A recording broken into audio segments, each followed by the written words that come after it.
بسم اللہ الرحمن الرحیم۔ اللہ تعالیٰ نے اپنے بندوں کو ان کے اچھے اور برے کاموں کا بدلہ دینے کے لیے ایک خاص دن مقرر فرما دیا ہے، جس دن وہ نیکوکاروں اور بدکاروں کے اچھے اور برے اعمال کی جزا و سزا کا فیصلہ فرمائے گا، اور نیکوں کو جنت اور بدوں کو جہنم کا عذاب دے گا۔ اسی کا نام قیامت ہے۔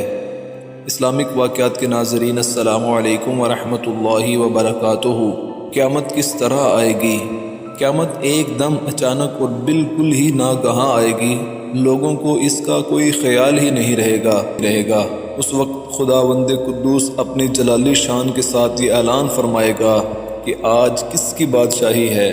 کہاں ہیں آج سرکشی اور زبردستی کرنے والے؟ کدھر ہیں آج گھمنڈ اور تکبر کرنے والے؟ مگر وہاں کوئی موجود نہیں ہوگا جو جواب دے۔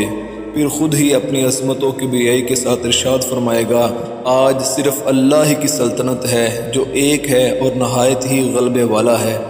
پھر جب اللہ تعالیٰ چاہے گا حضرت اسرافیل علیہ السلام کو زندہ فرمائے گا اور سور کو پیدا کر کے دوبارہ سور پھونکنے کا حکم دے گا۔ اب کی مرتبہ حضرت اسرافیل علیہ السلام جو ہی سور پھونکیں گے، سب اگلے پچھلے انسان اور جن اور فرشتے اور تمام مردے اپنی اپنی قبروں اور مرگھٹوں سے یا جہاں جہاں بھی ان کی لاشوں کے ذرات پڑے ہیں، سب اپنی اپنی جگہوں سے زندہ ہو کر نکل پڑیں گے۔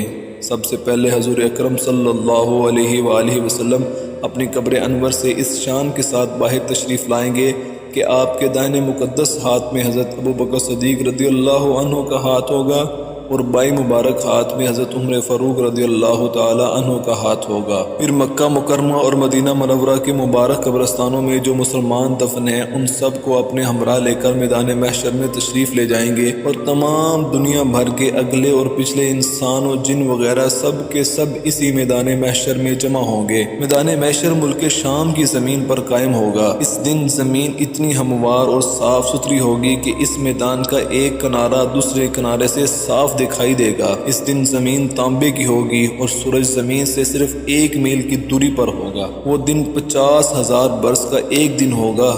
اس دن دھوپ کی تپش سے خدا کی پناہ سروں میں بھیجے کھولتے ہوں گے۔ پیاس کی شدت کا یہ عالم ہوگا کہ زبانیں سوکھ کر کانٹا ہو جائیں گی، اور کئی وہ ہوں گے جن کی زبانیں باہر نکل آئیں گی۔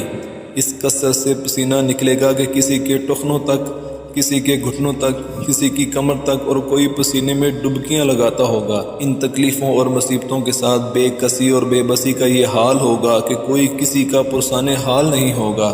بھائی بھائی سے بھاگے گا، ماں باپ اپنی اولاد سے پیچھا چھڑائیں گے، بچے ماں باپ سے بچھڑ جائیں گے، شوہر بیوی سے اور بیوی شوہر سے بیزار ہو کر سب ایک دوسرے سے جان چھڑائیں گے۔ یہ ایسا کٹھن اور دہشت ناک دن ہوگا۔ نشہ کی حالت میں ہیں، حالانکہ لوگ نشہ میں نہیں ہوں گے، لیکن اللہ کے عذاب کی سختیاں انہیں مدہوش اور بدحواس بنا کر اس حال میں پہنچا دیں گی۔ اللہ تعالی ہمیں اپنی قبر اور آخرت کی تیاری کرنے کی توفیق عطا فرمائے، آمین۔ اگر ہماری یہ ویڈیو آپ کو پسند آئی ہے تو ہمارے چینل کو ضرور سبسکرائب کر لیجئے۔